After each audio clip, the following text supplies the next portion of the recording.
ये आप क्या कह रहे देवर्षि?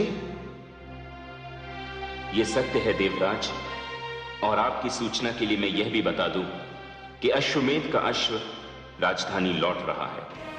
महाराज सगर अश्व के स्वागत की भव्य तैयारियों में लगे हैं, और इधर युवराज कर्मवीर अश्व के साथ अपनी यात्रा के अंतिम पड़ाव पर हैं। किसी भी समय राजधानी लौट सकते हैं। देवर्षि, अश्वमेध यज्ञ के पीछे कहीं उनका विचार इंद्रासन हत्याने को तो नहीं? ये धरती वाले तो सदैव ही स्वर्गलोक का सपना देखते हैं। कहीं उनका भी उद्देश्य? ये मैं स्पष्ट रूप से नहीं कह सकता देवराज, किंतु यह सत्य है कि युवराज कर्मवीर अपने अश्व के साथ कल किसी भी समय राजधानी पहुंच सकते हैं। नारायण नारायण।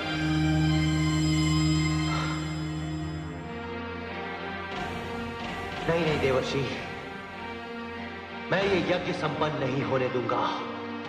इंद्रासन मेरा है और मेरा ही रहेगा, मेरा ही रहेगा।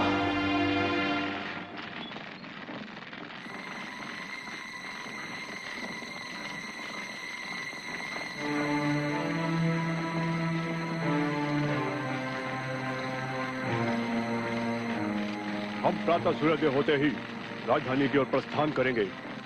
इस अश्व की रक्षा का दायित्व मैं तुम्हें सौंपता हूँ। सावधान। जो आज्ञा महाराज।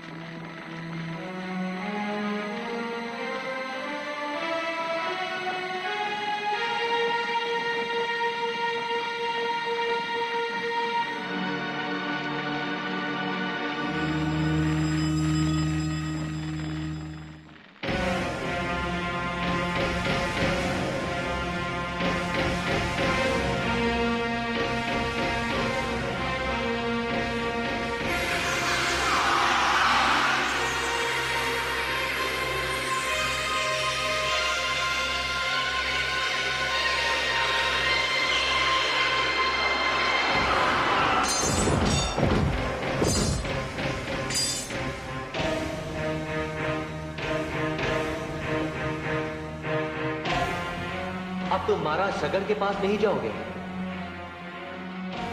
मेरे साथ चलोगे। आओ।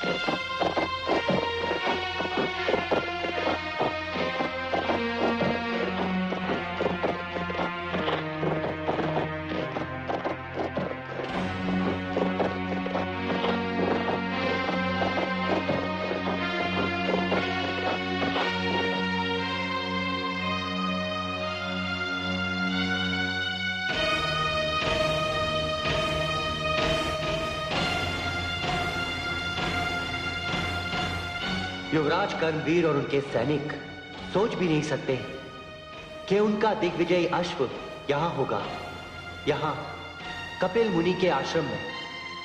कितनी दूर है उनके शिविर से ये आश्रम, और यदि वे संयोगवश यहां पहुंच भी गए तो उसका परिणाम सुखद नहीं होगा।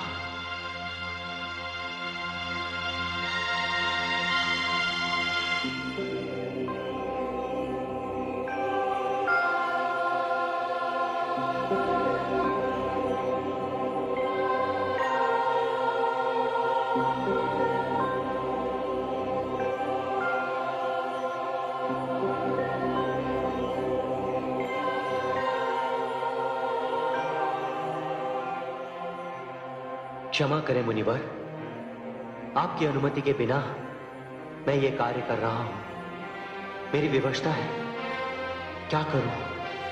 मुझे क्षमा कर दीजिए।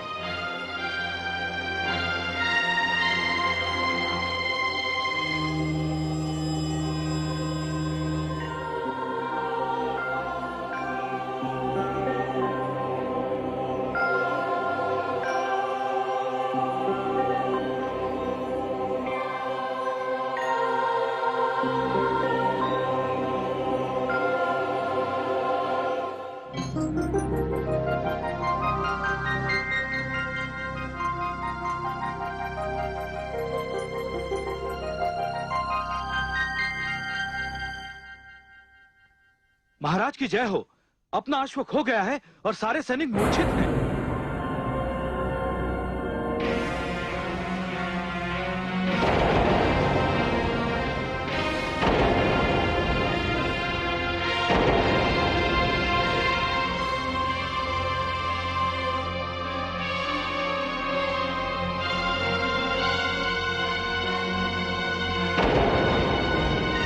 किसका दुस्साहस है ये?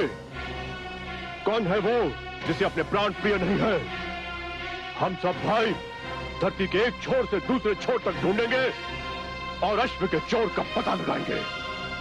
जाओ, चारों दिशाओं में फैल जाओ।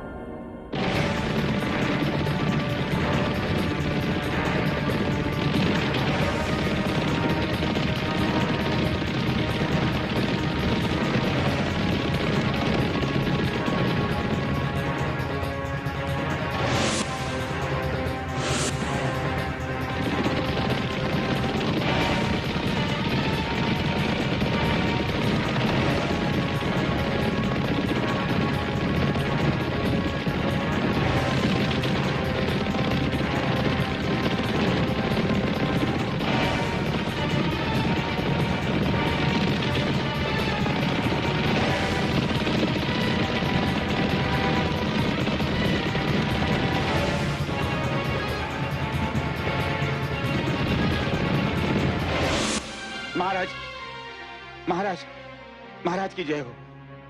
अब क्या समाचार लाए हैं महामंत्री जी? बड़ा ही अशुभ समाचार है महाराज। कोई दुष्ट अश्वमेध यज्ञ का अश्व चुरा कर ले गया। क्या? हाँ महाराज। यह क्या कह रहे हैं महामंत्री जी? भला भला ये कैसे संभव है? महाराज, ये अनर्थ रात के अंधेरे में हुआ, किंतु आप चिंता न करें। आपके 60,000 पुत्र अश्व की खोज में निकल पड़े हैं। मुझे पूर्ण विश्वास है कि वो अश्व को ढूंढ निकालेंगे। महामंत्री जी, मैं अपने पुत्रों के स्वभाव से भली भांति परिचित हूं। मुझे तो इस बात की चिंता हो रही है कि कहीं मेरे पुत्र कोई अनर्थ ना कर बैठे।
किंतु वो चोर कहां है जिसने हमारा अश्व चुराने का साहस किया है? लगता है वो ढोंगी इसी आश्रम में बगुला भगत बना बैठा है। आओ मेरे साथ। चलो, चलो।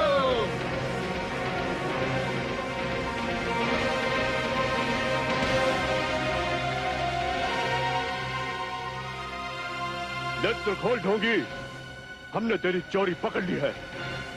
भ्राताश्री, ये चोर तो साधु होने का नाटक कर रहा है। यदि आपकी आज्ञा हो तो इसे आश्रम से घसीट कर बाहर निकाल दिया जाए। यही उचित रहेगा। नेत्र खोल ढोंगी। कौन हो तुम लोग, और मेरी अनुमति के बिना मेरे आश्रम में प्रवेश कैसे किया तुम लोगों ने? अच्छा, अब एक चोर को पकड़ने के लिए हमें उसकी अनुमति लेनी होगी। चोर? कौन चोर? तू चोर है। तूने हमारे अश्वमेध यज्ञ का अश्व चुराया है। तुम लोग शीघ्र, अति शीघ्र आश्रम से बाहर निकल जाओ। हम आश्रम से बाहर निकालकर तुझे ले जाएंगे। ले चलो इसे। रुक जाओ। अन्यथा परिणाम अच्छा नहीं होगा। हमें परिणाम से डराता है? अरे मूर्ख, हम केवल इतने ही नहीं, 60,000 भाई है। तेरे मुंह पर कालिक मलकर तुझे यहाँ से ले जाएंगे। तुम्हें 60,000 होने का इतना अहंकार है तो जाओ, मैं तुम्हें श्राप देता हूँ, तुम सबसे सब जलकर भस्म हो जाओ।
महाराज की जय हो।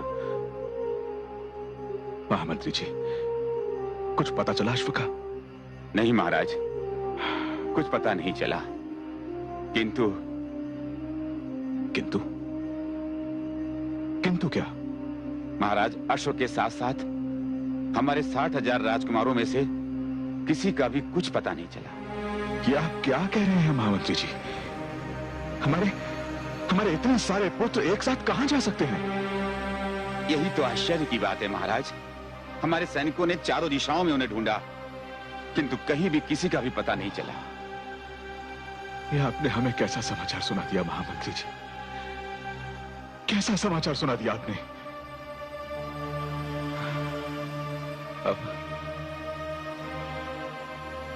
अब मैं क्या करूं? आप ये यज्ञ नहीं करेंगे, मैं सत्य कह रहा हूं पिताश्री। क्या आप अपने पुत्रों और मेरे भाइयों को नहीं जानते कि वो कितने उत्पाती और उद्दंड हैं? पिताश्री, आप ये यज्ञ मत कीजिए। इस अश्वमेध यज्ञ के परिणाम सुखद नहीं, अत्यंत दुखद होंगे।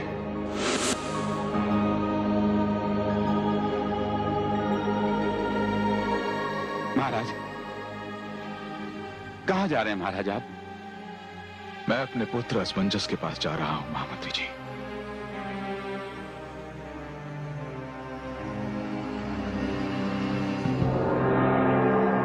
हे देवी परमेश्वरी, ये क्या हो गया?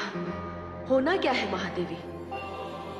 कपिल मुनि के शाप से महाराज सगर के 60,000 पुत्र जलकर राख हो गए। किंतु हे देवी भुवनेश्वरी, ये कोई साधारण घटना नहीं है। हाँ महादेवी, ये साधारण नहीं, असाधारण घटना है।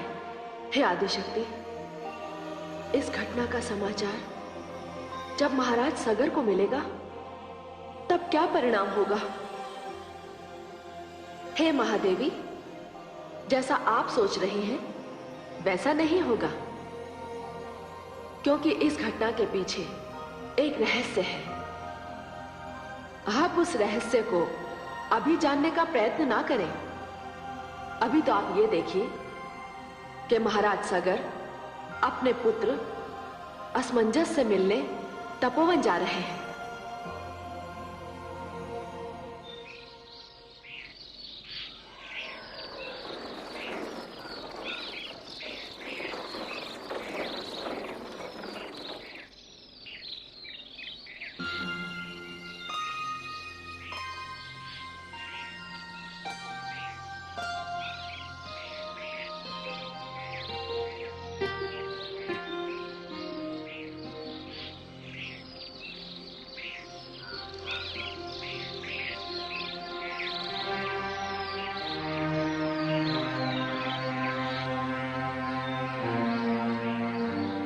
पुत्र असमंजस,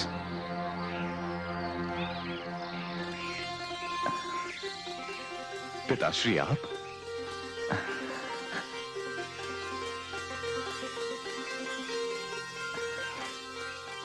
प्रणाम स्वीकार करें पिताश्री।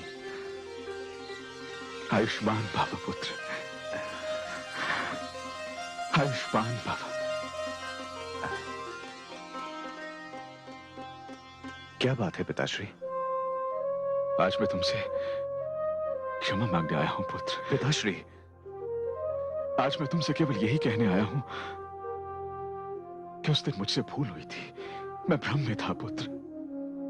पर हुआ क्या पिताश्री? पुत्र, मैंने देवर्षि नारद के कहने पर अश्वमेध यज्ञ का आयोजन किया, इस अभिमान के साथ कि मेरे 60,000 पुत्र यदि चारों दिशाओं में चले गए तो भी अश्व सकुशल लौट आएगा।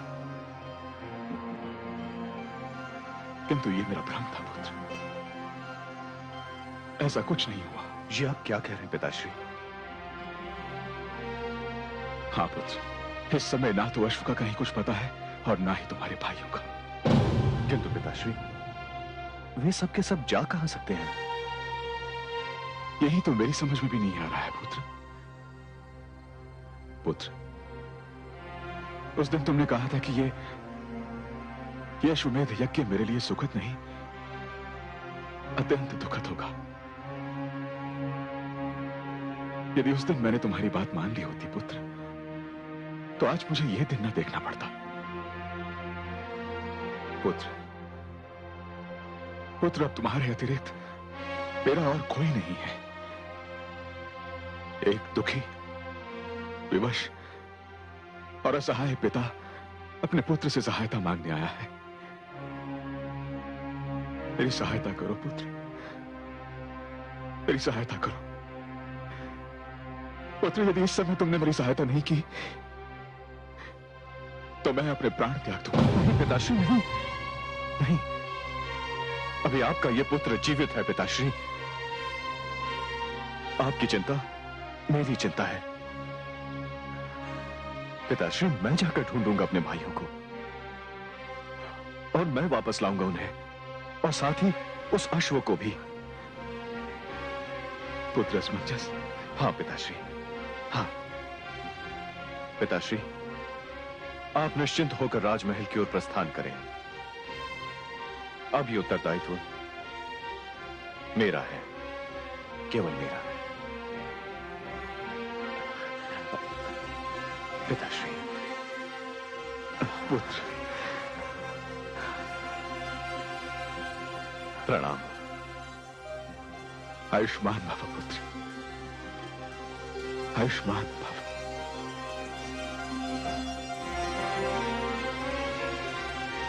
आयुष्मान भव।